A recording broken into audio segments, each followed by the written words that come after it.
joined by Dan Neville, lead coach of the BVI national team ahead of the World Cup qualifiers, and with him is Kristian Javier, the captain of the team, newly appointed, and obviously both players and management and staff are looking forward to what will be a fantastic game coming up on Saturday against Guatemala.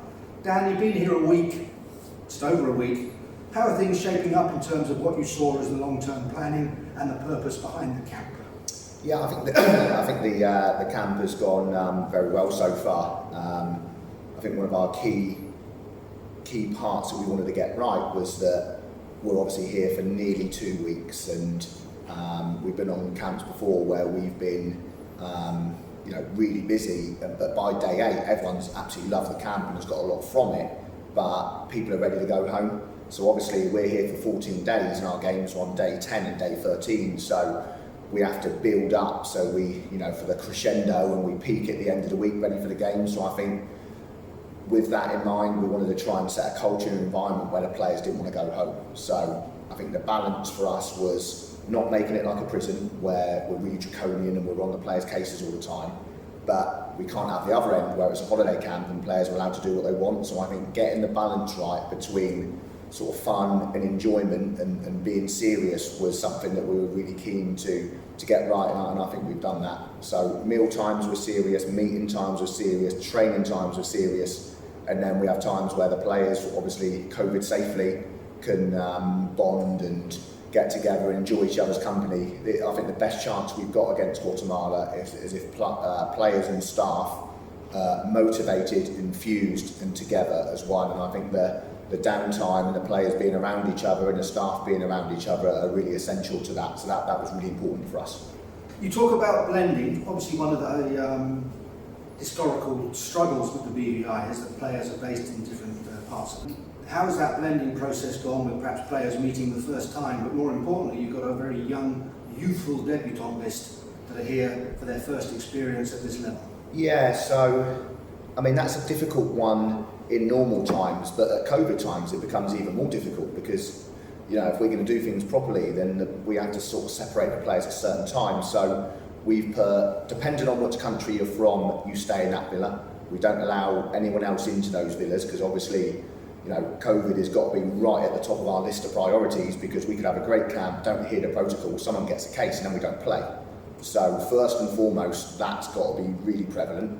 But then from there, we're encouraging players to bond and get together in outdoor settings in a sort of safer environment. We've also done several Zoom calls in the lead up to it, and we've done, thanks to our Wheel of Fortune, where people get spins if they're late or don't have their phone. So we get people together at meal times in that type of environment, and I think we've got together really well. And I would say it's been as we'd expect and as we'd hoped for, but it's gone really well. The debutants, Luca Charwell, Luca Wright, Jamal Prentice, Justin Smith, Will Butler, Kai Williams, though they're debutants to senior camps, although some of them did come into a camp that we run in 2019, every one of them has represented us at age groups. In the age groups in the national team, the only thing that changes is really the level of competition. So everything that we do at 15s, 17s, 19s, we do with the seniors, and that works back down as well. So when we integrate new players into the group, it's not a massive surprise. Oh, we've never done that on camp before,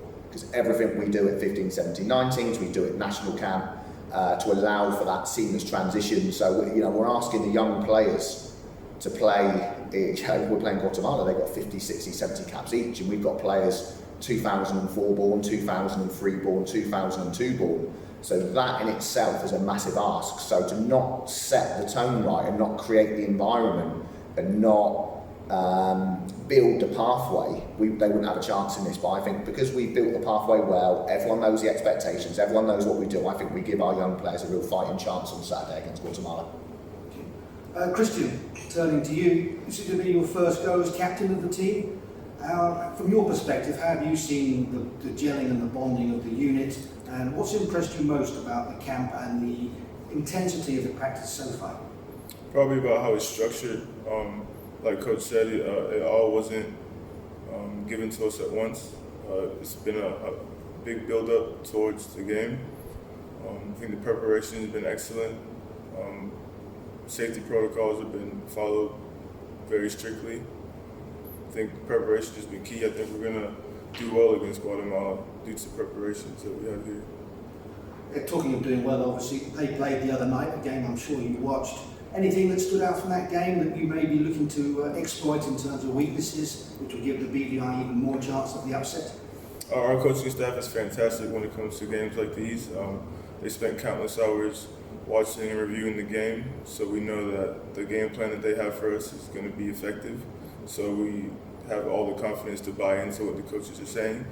So we have all confidence that we'll do well against them. Dan, the way things are shaping up, it's like a pyramid that you've created coming to its point at just the right time. Does this give you increased confidence that you can actually put up a great performance against Guatemala and something for the fans back home to be proud of? Yeah, I think we go into the game, I think, they sit 80 places higher than us. They probably would be, they had some, I think, issues with FIFA previously, so they probably really should be around 80th in the world. So we give away, 80 to 100 places, depending on which way you look at it. They're hugely experienced, and it's a population of 16 million. So I don't think anyone outside the four walls of our dressing room probably gives us a chance, or it's a free shot. But within the four walls of our dressing room, and within the staff, within the players, there's a massive, massive belief. We've got a 5-year strategic plan, which we're coming to the end of year one, and that strategic plan is to create opportunities for our young players, both in these type of camps and outside of here. And by 2024, 2026, we'll have a team with an average age of 25, 26, and we're going to have around 350 appearances by my reckoning by 2024, and we're going to have 470 appearances by the age of 26. Now, by 2026, with still an average age of around 26, so that's really powerful for us, but we have to start somewhere. So we've started somewhere, we back the young players, we've got 2 2004s, 4 2003s, and 6 2002 born players within the squad. So that and getting results don't always go hand in hand. So we would ask for the people back home and the people that watch us to be patient, because if we believe in this young team and we trust in the process, by 2024, 2026, we will be a massively competitive team. That said, we haven't wrote off the first 2 years. We'll be doing our utmost to win. We've spent all of our resources in terms of time and budget to try and set us up to be successful in these 2 games. I certainly believe we've got a chance. We've watched the videos.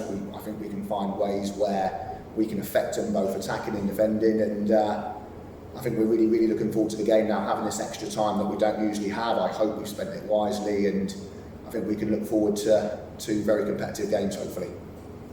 Kristian, much has been said about the youngsters coming in, which is great, obviously, for future development from the BVIFA's point of view. But there are also some experienced players and some older hands in the team.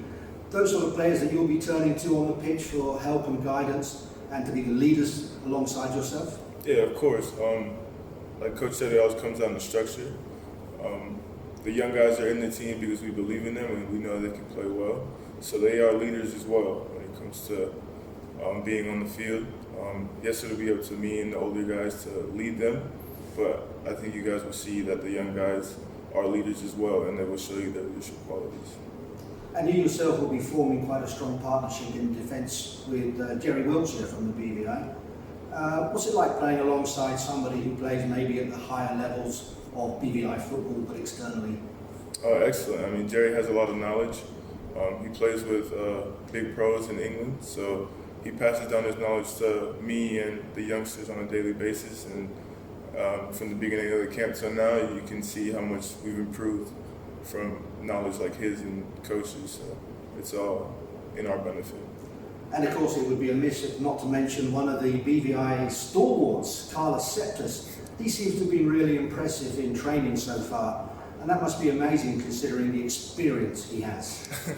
Yes, sir. I mean, Carlos has always been a backbone of our midfield for many tours now. So we all have a great expectation of him. We already know he's going to give his all. So it's nothing surprising. It's really just Carlos, great player. And then perhaps to wrap up, Dan, you could, what can Guatemala expect without giving too much away from a game plan point of view, but what are you really hoping that they go away thinking about the BVI? Yeah, I mean, taking back to my sort of original point, you know, early on we can't promise results and scorelines, but we can promise an immense national pride.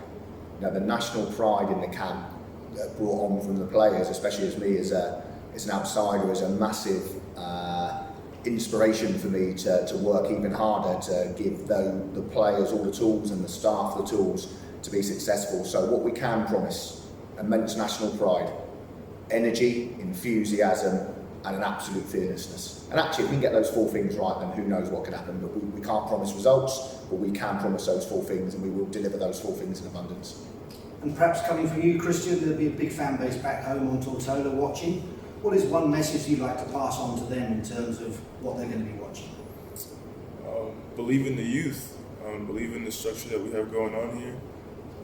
Believe in the system, because we all buy into it, and we know that in the future we'll be somebody to really look out for.